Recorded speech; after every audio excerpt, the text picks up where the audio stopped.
salaamaaleykum yéen a ngi ak Sall bu seen émission fee mu fi ak feneen Kawsara laa leen indil maanaam njaru Kawsara bu neex a neex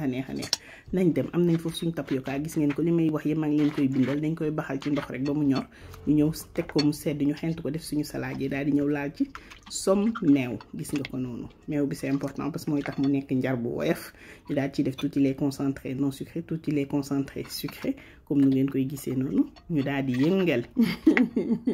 bu ñu yëngalee ba pare jël suñu fraise dañ ko xaaj genn wàll bi ñu daggate ko beneen genn wàll bi ñu mixé ko sotti ko ci mënoon nañ tout simplement aussi suñu neexoon mixé mango bi mu indi couleur bu xaw a jaune voilà yéen defee leen comme nu ngeen bëggee ñu daal di jël suñu ay fraises découpées sànni ko ci mangue découpé sànni ko ci daal di ciy def ay raisin vert sànni ko ci oh duma ko defaloon vert jaune rouge su ma ko teglee woon nu ma ko waroon teglee dama doon clin d'œil yaale pour 4 avril bi mais maa ngi ñëw léegi souhaité leen ko bu ko defee ma def ci gelée de mangue ak gelée de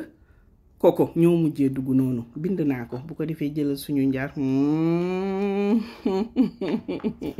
neex la def bay bëgg a dee jëlal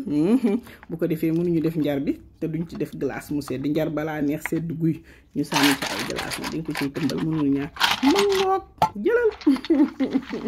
ñu yëngal ba mu sedd ku gis ni dafa xaw a dang ngay dolliwaat tuuti meew mais gis nga ni consistance bi baax na ni di nga ko mën a naan tranquille mu di dajaale say pakastal tranquille jëlal neex la def bay bëgg a dee lii moom njaru Kawsara laa ko tuddee su ko ku mel ni Ndey Soxna wala Amigos wala Fari Dia war a déggee ak ay dañaa dinañ comprendre mais nag du tere dinaa leen indil njaru Kawsara original bi incha allahu rabbi gis nga lii lañ leen indiloon tey j'espère que liñ leen indil neex na leen bu leen fàtte abonné aimer partager soo leen amee ay questions ci commentaire yi la ma di leen wax ni nag dama ubbi compte TikTok bu bees boo xamante ni bi yii.fm la tudd